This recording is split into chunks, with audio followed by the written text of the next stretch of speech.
புது வருஷம் பொறந்துருச்சு. சரி நம்மளும் இனிமே யாரையும் எதுவும் பேசக்கூடாது. வேணாம். நம்மள யாரோ ஒருத்தவங்க பேசிட்டு போறாங்க. நம்ம எதுக்கு எதுக்குவா இருப்பானே அப்படின்னு சொல்லி நம்ம இருந்தோம்னா, 2ஆம் தேதியே ஒரு 7:30 யார நம்ம திட்டக்கூடாது இனிமே வேணாம்.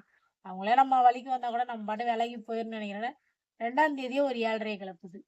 அ காலையிலேயே ஃபோன் பண்ணி, அது என்ன? இது என்ன? அது என்ன? இது யாரா இருக்கும்னு நெனைக்கிறீங்க? இஸ் தட் மாமியார், நாத்தனார் அவங்க தான். காலையிலேயே ஃபோன் பண்ணி நம்மள கரைச்சல குடுத்து, என்னைக்கு நம்ம சபதம் எடுத்திருக்கோமோ, சபதத்தையே உடைச்சு, நம்மள பிபியோட உச்சத்துல கொண்டு போய் உட்கார வச்சா, நம்ம வாயிலருந்து சரிகமா பதனி வரதானே செய்யும். அப்போ ஒண்ணும் பண்ண முடியாது. நானும் சொல்றேன். சரி பார்க்குறேன் வைங்கன்னு. ஏன் வடிவேல் சார் வா, வா, வான்னு கூப்பிடுற மாரி, நம்ம சும்மா இருந்தாலும் வாய்க்குள்ள கரண்டி விட்டு கிண்டுறாளுவோ. வா பேசு, பேசு, பேசு, பேசு அப்படின்னு. எல்லாத்தையும் பேசி முடிச்சாச்சு. பேசி எப்படி பேசுறா பாரு! இவ திருந்த மாட்டா.